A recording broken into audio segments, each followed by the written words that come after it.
Cool. So, as you know, my name's Alex Lambie. I've been going out west for the last. This is my third year going out west. I've been going to Silvertip, which is about 8 miles as the crow flies from Tears. Um, and I've been exploring things there. But this is my first time being invited and going out to Tears of the Turtle Cave. It's the deepest limestone cave in the continental United States. I think there's nothing deeper than Hawaii and Alaska, but I'm saying that just in case. Um, but I believe it's the deepest cave, limestone cave in the country. Um, so as you can see here on the right, you can see my little pointer, right? This is the entrance. It's just a giant hole in the wall. And this is Jason and some of the other people were in the entrance. So we'll go through the story of my trip if things work. Cool. Start of the journey was in Tag. I went to NSS convention, and here we are outside Hurt Tree Pit. A lot of cavers, some from Boston, some from Tag, and a good trip always starts in Tag. Doesn't always, but that's where my trip started. And after that, met some more cavers, and me and Adrian, we drove out west. So this is us on the way there. And our first stop was Fossil Mountain Ice Cave, and it's just got a really impressive large entrance.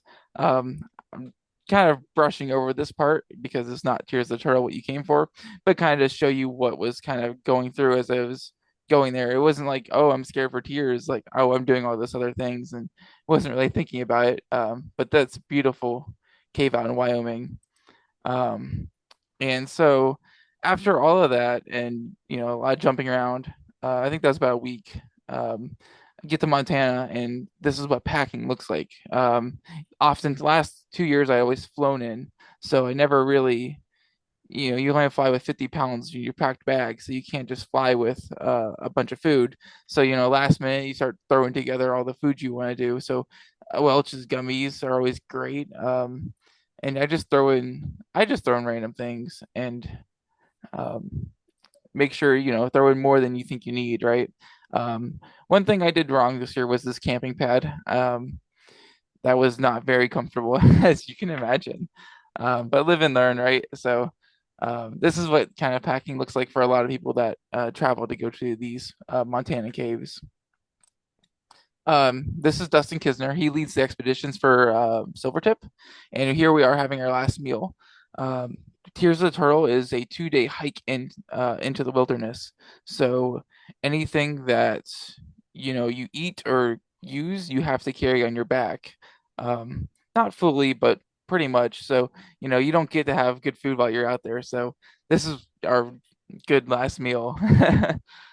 Um, and here we are at the trailhead. So we came in from the Silvertip trailhead, which is a lot longer, and it was kind of for logistics and to check on things on the way there.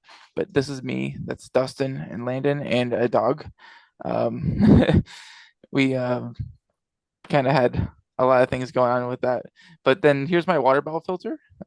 So I can be able to drink water straight from it and not have to worry about getting giardia too much.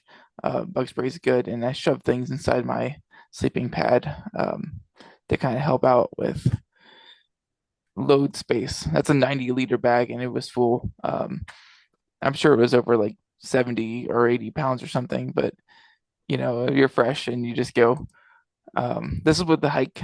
This is the Silvertip hike, but this is the way we came in. And you have parts where they're wet. You get your feet wet, and parts that are just kind of nice and pretty. It's a lot cooler out there, so it's really nice, kind of compared to Tag.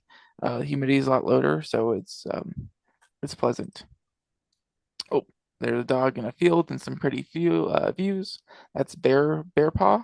It's a neat little flower out there. Here's some more views as we are getting closer.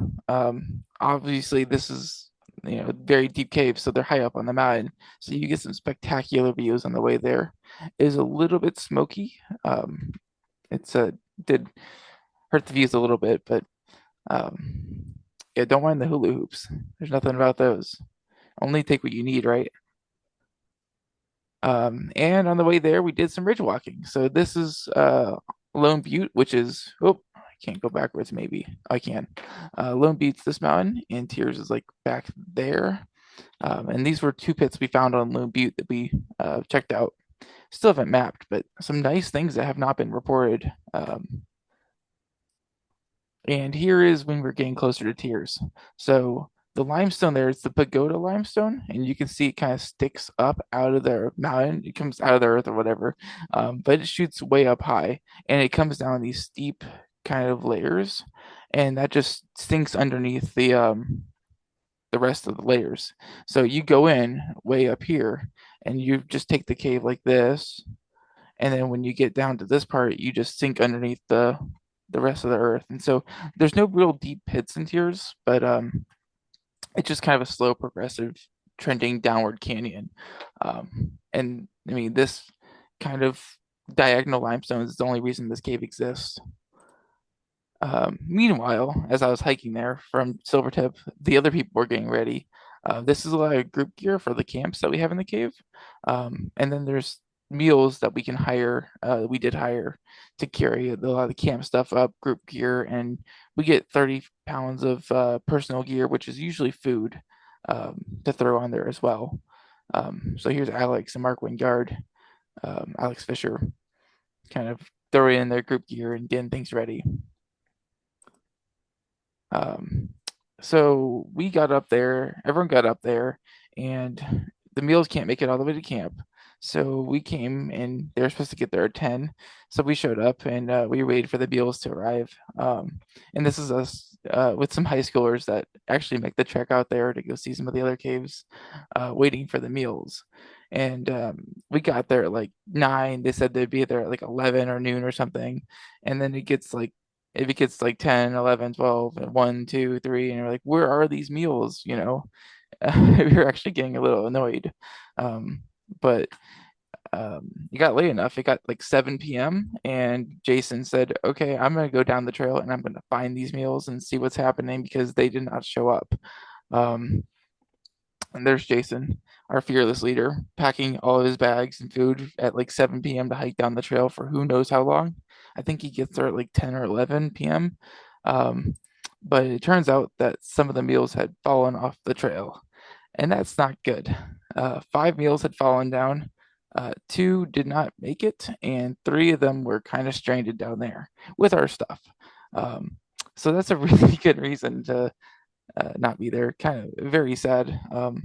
But here we are, kind of pulling our stuff out of the creek that got waterlogged, and hiking it, not hiking it, but passing it. We had a big train of people to pull it up the hill.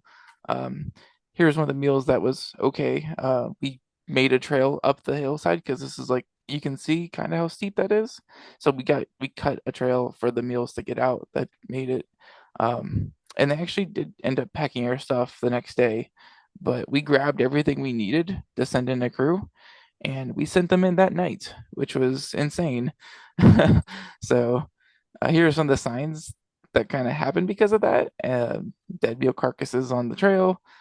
Grizzlies are going to go there because food. So that closed down the trail, and people hike in later than the week than we do. So that kind of became a problem for them because they weren't able to use the same trail as us.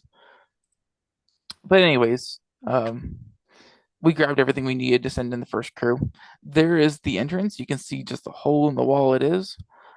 I imagine a glacier just like melted into it, but I'm not fully sure on how exactly the water got sourced. Um, you can see a person there, some pretty flowers. This is really steep terrain. It doesn't look like it. Um, Something for me is like the getting there is the scarier part of it. And it's so steep.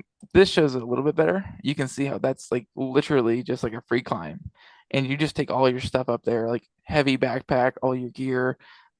Some people were going in the cave for 5 days, I believe, maybe more. My trip was 4 days, so I had 4 days of stuff all in my bag, my cave suit, my helmet, everything I need, batteries, and you have to do this free climb, like that's like really exposed. And then you get this awesome view though, but getting there is quite the thing. Um, This wasn't the first crew to go in, but this was one of the first crews to go in. The first crew got in the cave at like 7. They got the camp at like midnight, and then they had to set up camp at midnight. And so, man, they had a big trip. But there's Dustin. That's Derek. Kind of hard to see a little bit, but this was the camp 2 people going in with their stuff, and then they would come out, looking a little bit like this. So I didn't go in the first day, and you see people come out like this, so you get to like, oh no, like you're gonna get into all that mud. Um, but meanwhile, while you're hauling things to the cave or whatever, you hang out this nice camp. You can see bear hangs in the back, because if bears come around, they'll eat your food, so we have to hang our food up every night. Um, but yeah, Adrian, Pete, Mark, and we just have a little nice campfire and get ready for the cave trip. And there's a little stream that goes through there too. You live outside your tent. We also hula hooped because this is very serious business, and we flew kites. Um, all the stuff that wasn't necessary that we carried up, yeah, just to have a little bit more fun. There was actually amazing wind, as you can see, and we had kite flights, and so you just fly your kite next to the other person's kite, and you just try to take them down and try not to fall down yourself with the kite. Um, and obviously, look at that beautiful view, and that's kind of where you live while you're on these expeditions. Um, yeah, oops. It is a 2-day hike in to get here. So, like everything you need, you backpack in, and then you have to take out what you need for one night, and that's always a mess. And then you camp for a night, and then you get the rest of the way the next day.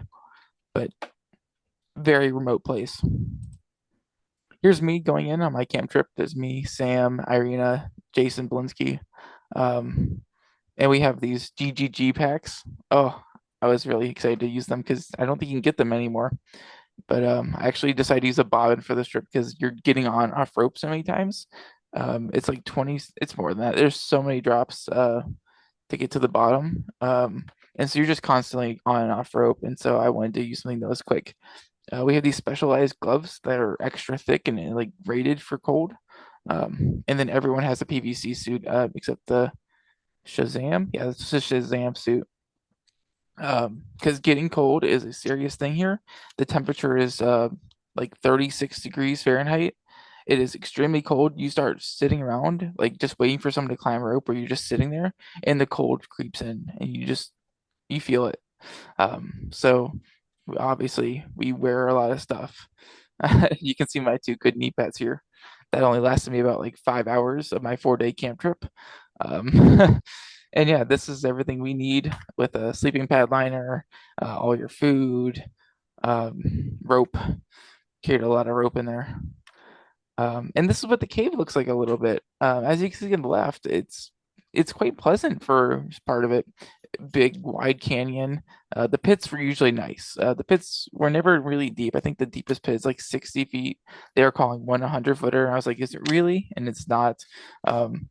But um, yeah, you can see just nice canyon drops, and then you'd have stuff like this in between it, and you can see like the rope coming through here, which is good. And you just have this like void, below your feet that drops off like 40 feet, and you're just hanging on this rope, and you're just frictioning yourself in the crack, just to like keep going. Um, this was probably the worst part of it because it was just so long and you're trending up, and then if there's just like nothing below your feet, so there's a fear factor to it. Um, yeah.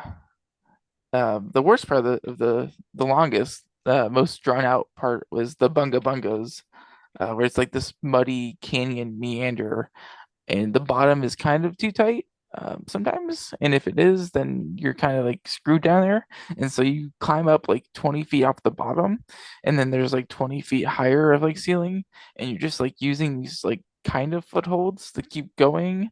And you're mostly just wedging yourself in the canyon and just moving through. And it's so much mud, and you're just slick, and none of your ascenders work when you do get to a rope. So those are fun. There's a stop. You can see bobbins are pretty preferred out here. Here's some more parts of the cave. Um, kind of this is the first rope in the cave, and the deepest cave is an up rope. They free climbed up this wall at the end of the cave when they first got there, at the beginning, and um, but you go like 15 minutes and you hit an up rope. And I think that's that up rope. And this is one of the other bigger rooms. You rappel down this side, big giant hole on it, and then you keep like continuing in the middle of the crack because the bottom's never big enough and the top is too big to fit. Well, too big that you would not be able to cross. And you can see we had kind of a group was coming out as a group was coming in, so we had a little powwow there to kind of see your friends again after so long. And then there's marmots. This guy was just like hanging out right inside the entrance, and he and his buddy wouldn't let us pass. So we had to get around them, but they apparently live in the cave, so that's kind of bad for anything you leave at the entrance. They'll just chew on it. But they're also really cute. Meanwhile, while we're in our 4 day camp trip, they're celebrating birthdays and having a good time outside. There were two birthdays celebrated while we were in the cave. Pete and Tommy Kleckner had birthdays, um, and I missed both of them. um, but here's some more pictures of the cave. I believe this is the lowest part of the cave that I got to this year. It was a muddy tube, and there's Dustin. He went down there and just surveyed out by himself. And here's another part that's really not a good part. It's a pretty good part of the cave. There are a couple of those. At the entrance, there's this giant ice column that goes up the side. That's super cool. But as you can see, like the ceiling kind of just trends downward like that, and that's pretty much what happens throughout the cave.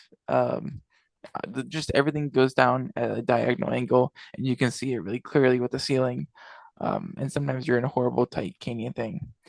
But after about like 12 hours of caving, you get to Camp One. Here's us on the way to Camp One. Mud on my face already. Drinking water out of little pools. So many people just drink the water from the pool. I started doing it. But that's what you do because the water is not flowing in and there's not really a lot of surface debris. There's always the chance you get sick, but we didn't get sick, so that was good. But yeah, you just drink out of these little pools. A lot of people will. I had my I called it my sippy cup, the water bottle filter you saw at the beginning, and so I'd pass around the sippy cup, and be like, "Who wants filtered water? Not to have so much mud in it, because man, there's so much mud in the water." Um, you saw this picture already, but this is the drop into camp. So you have this. There's a bad crawl right there. Not that bad, but one of the worst crawls. There's not too many like actual crawls, but you pop out in this giant room here. And this is where mud camp is. You can see this pool. That is the good pool. That's the pool we tried not to get dirty. You can see the mud in it, and that's where we'd fill up our water. I didn't bring a filter. I didn't think about it. And I guess the thing is not to bring a filter really. So if people just fill up they have like 6 liter dromedaries, and we filled up our dromedaries from this pool with mud. And that's what we had at camp. And so when we got back and we would have hot tea or you have your freeze dried meals, you take the mud dromedary with 6 liters and you pour it in a cup, try not to spill it anywhere. And you have a muddy cup of tea. Or you have your muddy Alpine Air, as my case. Muddy water. And then this mud would also like stick you in. So you'd walk around, try to get water, try to get cleaned up, and you just like fall into the mud. I tripped and learned a lot in this mud pile. Yeah, so we came in the first day. We got them at Camp One. Day two for me was going to Camp Two. We re-rigged some things, put the ropes up a little better in some places, and we dropped some gear off at Camp Two. Um, I don't remember exactly when we left Camp One. There's no daylight, but I think it was like a reasonable time, like 9 or 10 or something like that. Leaving camp is a big ordeal because you have to get all cleaned up. Um, Here's what camp looks like a little bit. So it's this little tarp that's kind of strung to the wall with these rocks to hold it up on the other side, and there's a trekking pole on that one. And you just like walk up to it in your cave suit, and you take your cave suit off and you step on the plastic tarp, and then you're kind of good, depending how muddy you are. Uh, when you try to declare and you come from camp two, the mud is everywhere, and you take your cave suit off, and mud's everywhere, and that's just how it is. But yeah, it's this little. It looks better in person, I think. But that's where we lived for 4 days. This is the inside. You have the little tarp on the top. I think it was because we were all breathing in there. We had like a bunch of water accumulate on the ceiling. And so you just like, his head's not far away from it. You bump the ceiling and then it rains. And rain is not fun.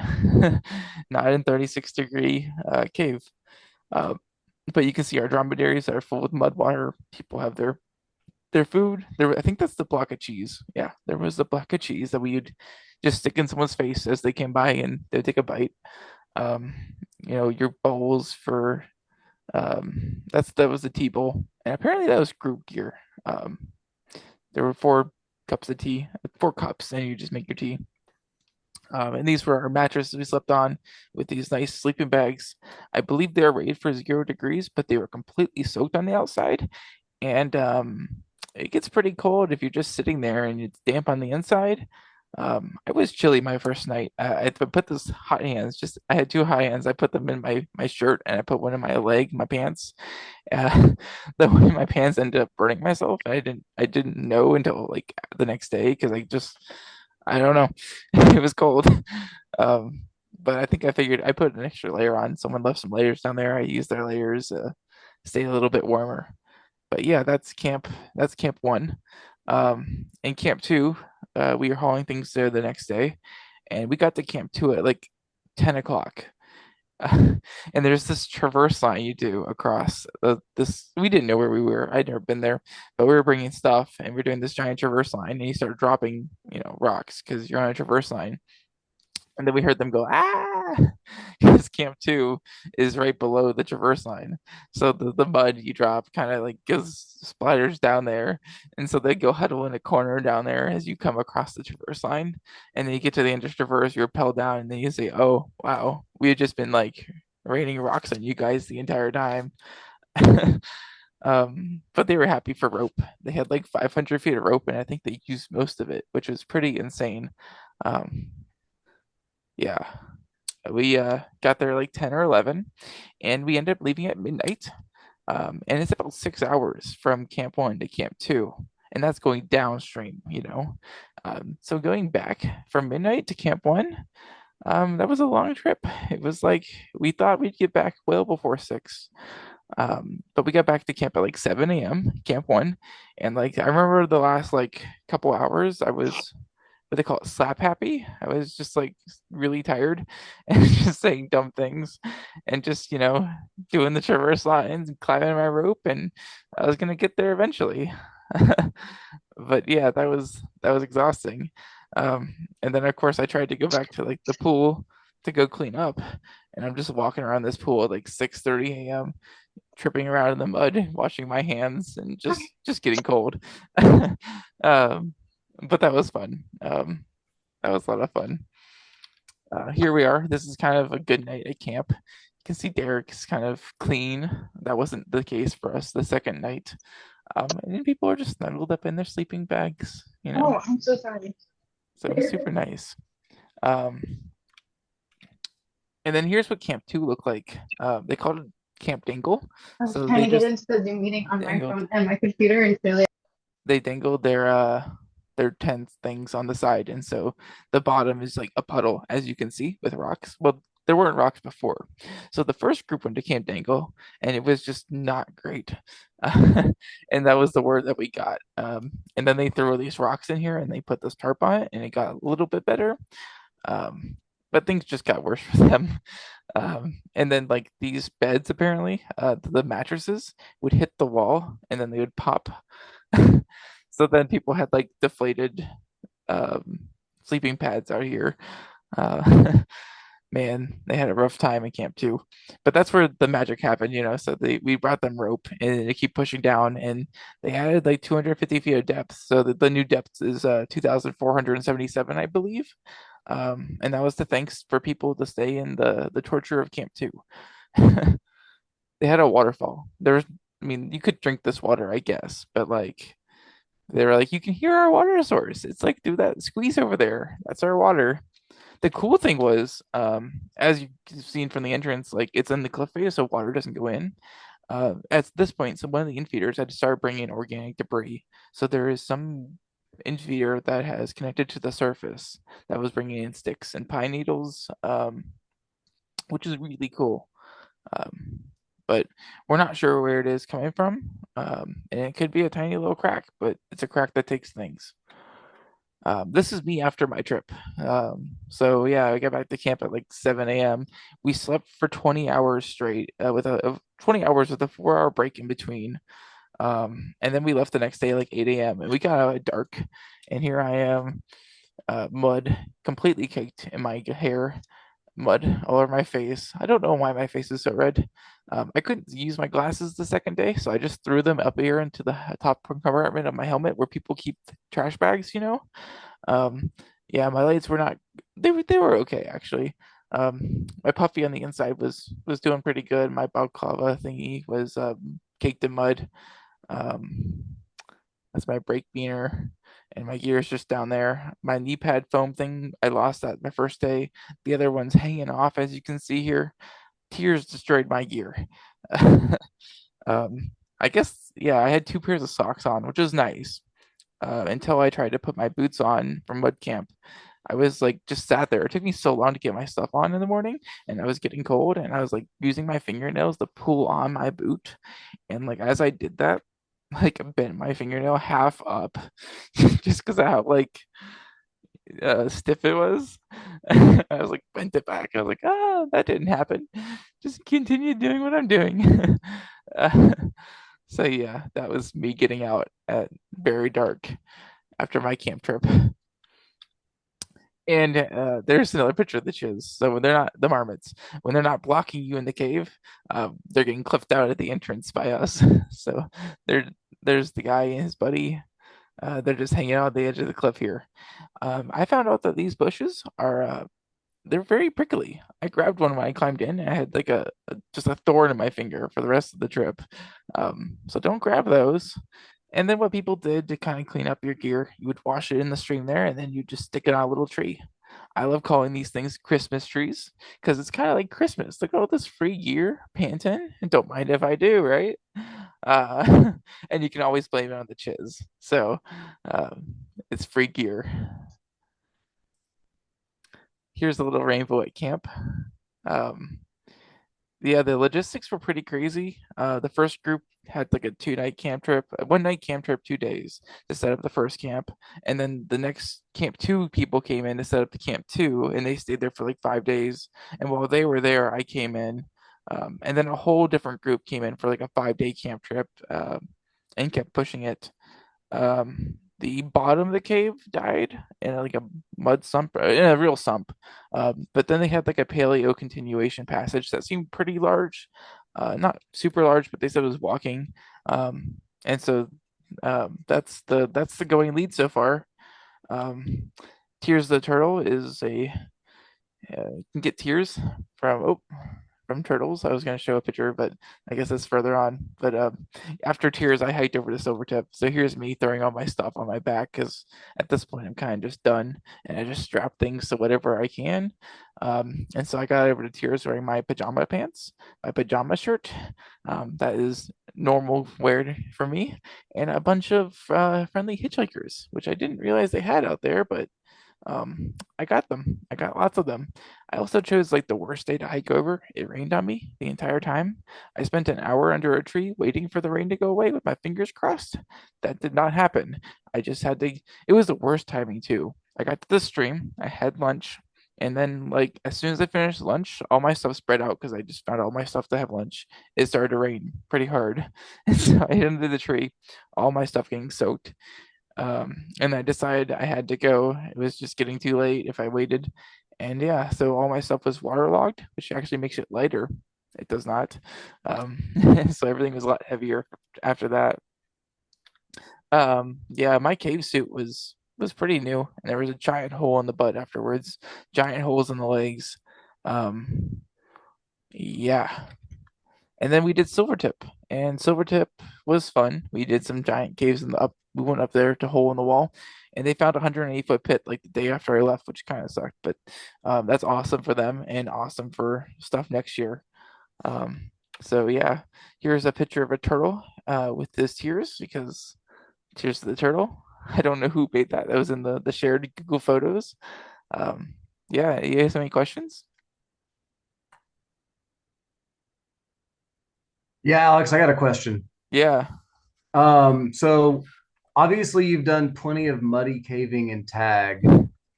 Is this muddier than anything you've done here? As I was going in the day one, I was like, "This is like Petty John's. This is so much fun. I love this. It's like Petty John's." And I think day one really is like Petty John's. Um, Day two is it's worse than everything else. I was really tired on my way out, so like it was. I guess I didn't share so many details about what the mud did. Obviously, as you climbed, you wouldn't climb. Your senders would fail. This is worse than anything in tag, I think. Um, and there is a stream there, so you could wash your stuff off kind of in the wet water, but you usually get more muddy trying to do that to get down to it because you're not at stream level usually. Um, and what would happen to me is I have my QAS. I love my QAS. Best thing in the world. Use the QAS. My where it clipped into my side would become a giant block of mud, like 1 foot by 1 foot wide, like just block of mud.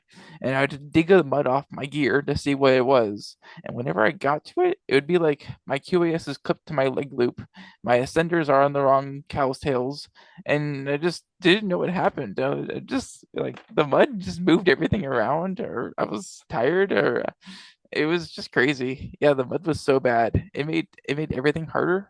And you would like take off your gloves to like do things with a clean hand. But once you did that, that hand was done. Then you have one muddy hand, and you have one more hand that you could sacrifice to the mud. Um, but yeah, everything was harder because of the mud, for sure. The Slough de Spa was kind of funny because it's like this spot they didn't think they could get through, and they brought like snowshoes in to try to get across it. Um, and so they put this rope on the side so you would like not have to get stuck in it. And then like you go like 20 feet and then you can just walk through it and it's kind of funny. Um, but yeah, some of the stuff was like extremely muddy. Yeah.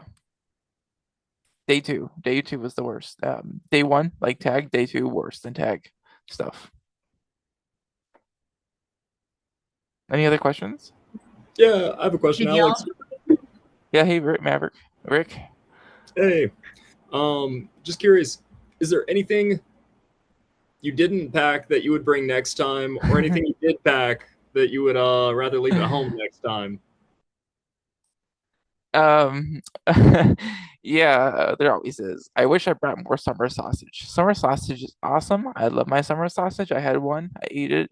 My bottle of peanut butter. That's also a must have. Um, I had a pair of flip-flops.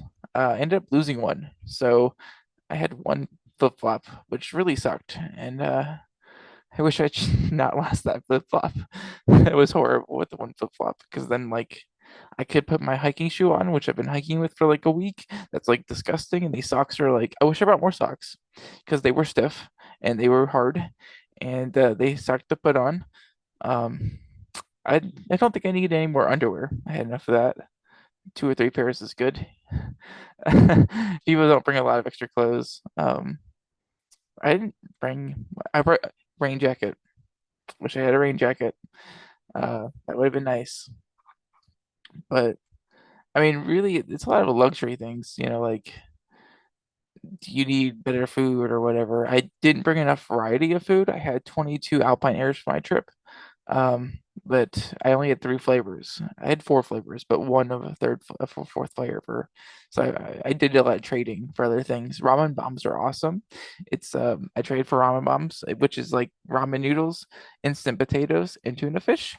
And you just boil your water, put your ramen in, and then instant potatoes and tuna fish. And there's like 1,500 calories or something insane with protein, and it fills you up, and it's amazing. Those things are awesome. I like the ones with bacon, the instant potatoes with bacon. But yeah, there's you always figure out what you wish you had when you get out there. Good question. So, What did you what did Yeah. sorry, Mary, go ahead.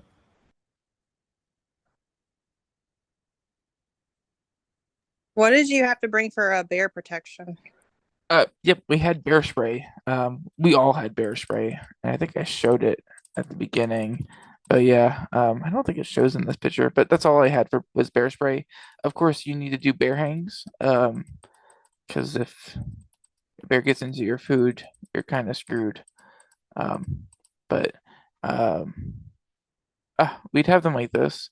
I guess I had it in the side packet there, and I stayed with them mostly. But you want to keep it somewhere that's easily accessible. But that's just what the bear spray looks like. It's got this little plastic protector on it, so you don't accidentally misfire it.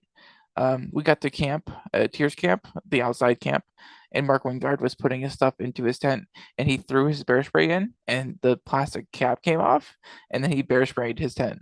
The poor guy, which is it's I've only been lightly bear sprayed, but it's not fun to get bear sprayed. It kind of like muffles everything up, and you have to like wash everything out with water. But yeah, that's our bear spray, and then of course you use bear hangs. I don't think we do anything else that's special for bears. Anything scented, something that people from East don't really know about bear hangs is anything. Your toothbrush, uh, toothpaste, everything that might smell bug spray should go in your bear hang because bears, if they smell something, they want to check it out, and they'll just mess with it. I like to sleep with my bear spray. They say not to do that, but I'm scared, so I did. Um, but yeah, that's a good question, Murray. Hey, Alex, Yeah, did Adrian tell you about when I was out there and left my toothpaste after we already did the bear hang? he did. He did. I think that's why you mentioned it. Yeah. I wanted to ask, on Fossil Mountain, did you do the the through trip with ice, or did you go the airboards and all that? We did the pull down. Yeah. Oh, cool. Did you wear microspikes? They gave me some. I did not bring any, but yeah, there's this giant ice repel that's nothing like anything I used. That was really cool. It's like an 80-foot It was giant ice waterfall. okay. And my next question: did you have a police suit? I had my puffy, so I wore my puffy underneath. I probably have a picture of it, but I wore my puffy underneath my cave suit. Yeah, you can see my puffy sticking out, but I had a lot of layers on. The one thing I decided not to wear my warm gloves for the trip, which is not advised. You should wear like the ones that are like rated. In this cave, there's a part they call it, what's it called? Lake, Crotch Lake, that's like Crotch neck Lake. lake. Yeah. Yeah, it's like Crotch Lake, and this water is barely above freezing, and you've been in like the cold air for so long, and so you have to walk through this lake that's up to your waist, Crotch Lake, um, and you just freeze, and you can't feel your legs, you can't feel your feet, you can't see where you're walking, but you just have to keep going, and everything hurts.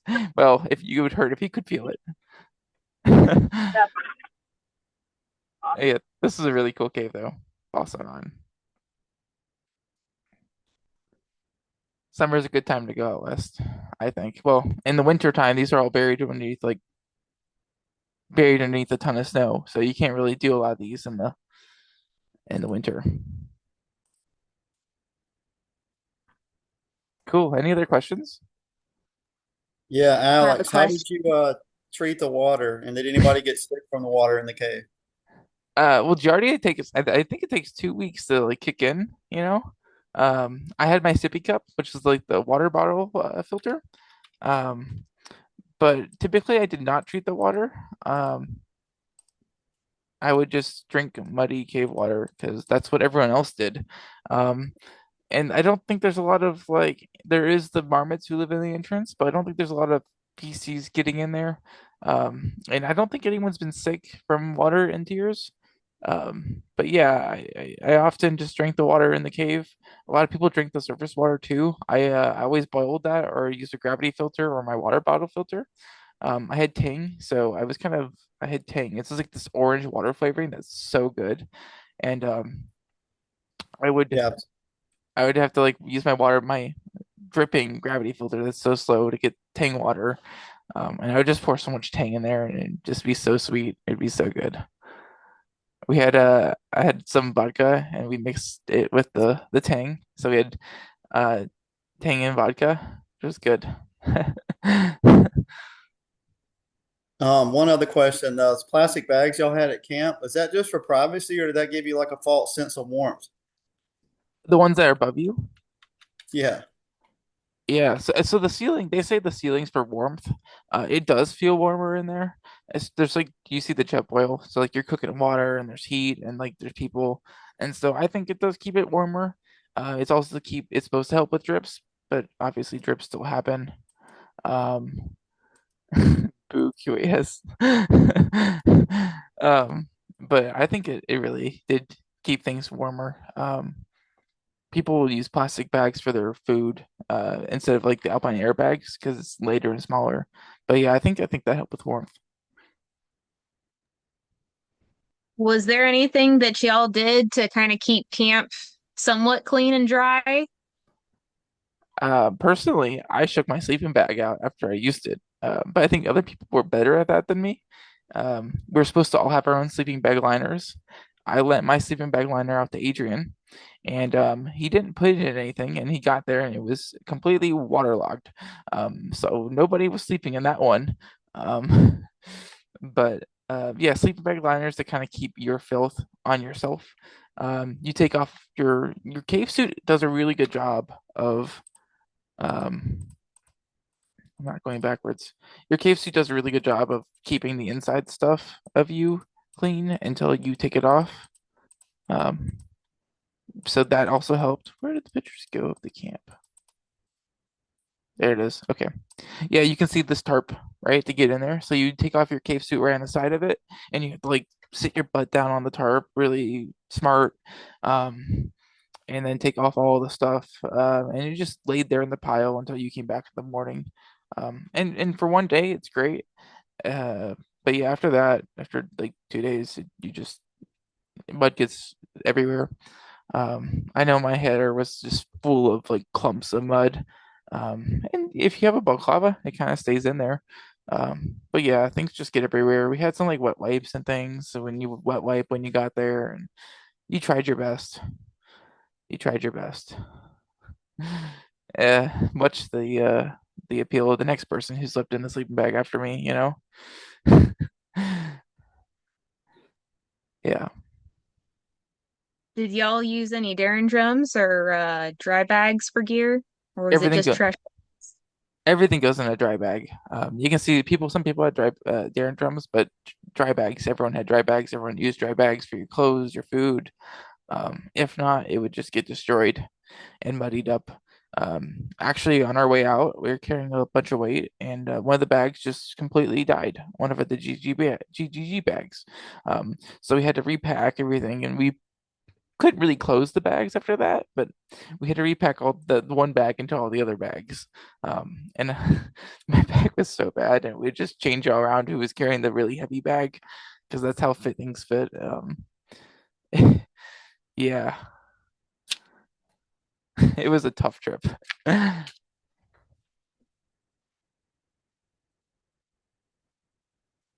think things stayed mostly clean in the dry bags. I put my dirty like I'd eat my Alpine Air and I put it back in the dry bag, but I didn't really get anything muddy compared to how things already got muddy.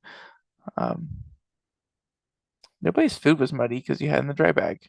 And I'd shove snacks in my cave suit, and that was not a good idea because I kept opening my cave suit to eat them, shaking in a muddy hand, and getting my everything else muddy. But they were easily accessible. And I think no matter what you put your snacks for in the cave, you're going to get things muddy. You'll get the inside of your dry bag muddy. You'll get the inside of your cave suit muddy. The hope is that maybe the mud dries off a little bit and then flakes off as you rub it.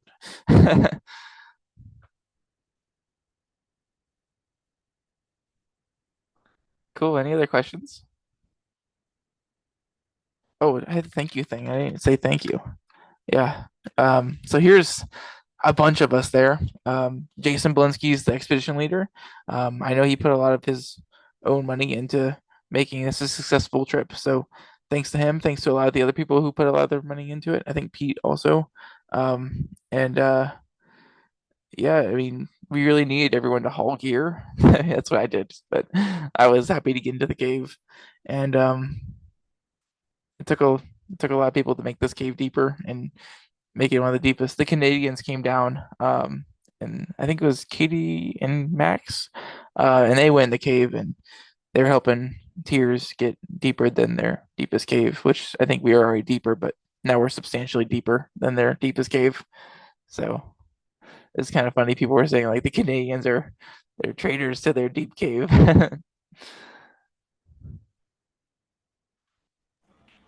Cool. Any other questions? Quick, yeah, question about cave depth. Is that measured like as elevation change from the mouth of the cave to the lowest point of the cave, or like what exactly is that? The depth is from it's the kind of how high and the highest to the lowest point of the cave. So the lowest point of the cave is obviously where the sump is all the way down, and the cave goes down like a downtrending canyon. And it goes down really slow. But yeah, the lowest point's there. And then the highest point is a little bit above the entrance. There's a big dome room. They climbed up a little bit, but that's the highest point in the cave, and that's where the full depth comes from. Um, but yeah, with the disto, right, you get the distance and inclination. So they uses trigonometry to kind of measure exactly how much depth that was done. And we even do backsites here. We don't do backsites in many places where I cave. Well, we do. I'm starting to do more, but we do backsites here because the data is probably pretty good. So what is the actual depth? 2,477, I believe, which is that's the total depth that the cave takes up in limestone. I got about the camp two is 1,900 feet deep, but yeah, 2,477 is the total depth of the cave. And I'm just gonna double check that real quick, but I'm pretty sure that's right. 2,477 feet deep. Yep. I'll say it. Holy F, that's incredible. It's yeah, it's crazy. Um, I mean, the day one you just keep going down and down and down and down, and then day two we just kept going down and down and down and down. Um, which day two became day three, um, and day four was those were long days going back up, and there were about like six times when I thought I was at the entrance on the way out, just to realize, oh, this is not the end. We're not there yet. There's still a couple more things to go through, but I just climb the rope and I'd be like, this feels like the last rope climb. And I got to the top of one of them and was like, I don't need my descender anymore. That's the ascender. That's the last climb up. And then I ran into like five or six more climb ups and just keep going.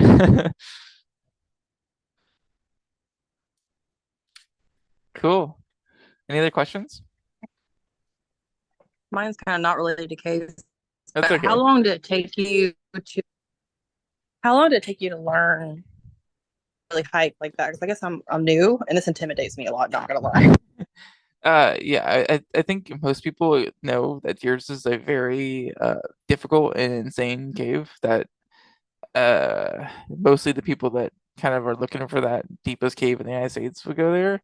But I mean, caving, obviously, I learned how to cave here in Tag. Dane taught me a lot.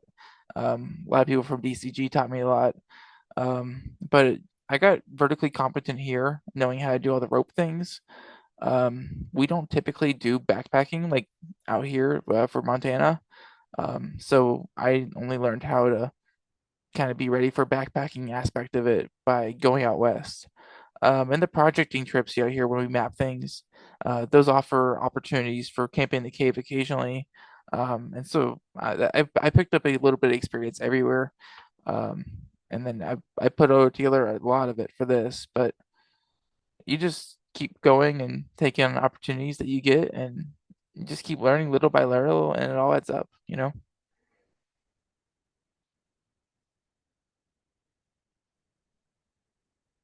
There's a lot for tears, but I hope that answers your question.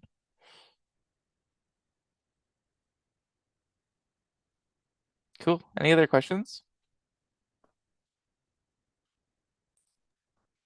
Thank you for presenting, Alex. It was No excellent. problem. It's my pleasure.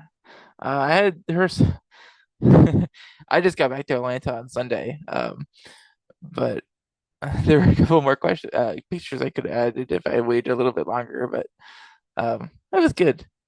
There were pictures of me in camp, uh, cold and miserable. I took my gloves off, and when I got there, and I had these other gloves, I put them on, and my hands weren't dry. And so when I first slept for that first like 12 hours we slept, like my hands were wrinkly. I woke up, my hands were still extremely wrinkly, and it was just, man, that was bad. And I took them off for the next like 8 hours that we slept. Yeah, we got up at like 7. We're like, if we don't get up, we went to bed at 7 a.m., got up at 7 p.m. And we were like, if we don't stay up for like a couple hours, like we're gonna be so messed up. We're gonna wake up at like 3 a.m. or something and just leave then or something, which would have been good actually. But we all could have kept sleeping forever, it felt like, in the cave. Cool. Well, we'll do new member introductions. So if you're new here and you want to keep learning how to cave, or caving with friends, and caving is just a fun community to be in. There's so many different parts of it. So no matter what you're interested in, I'm sure we have it here at DCG. So if you're new, introduce your name, tell us a little bit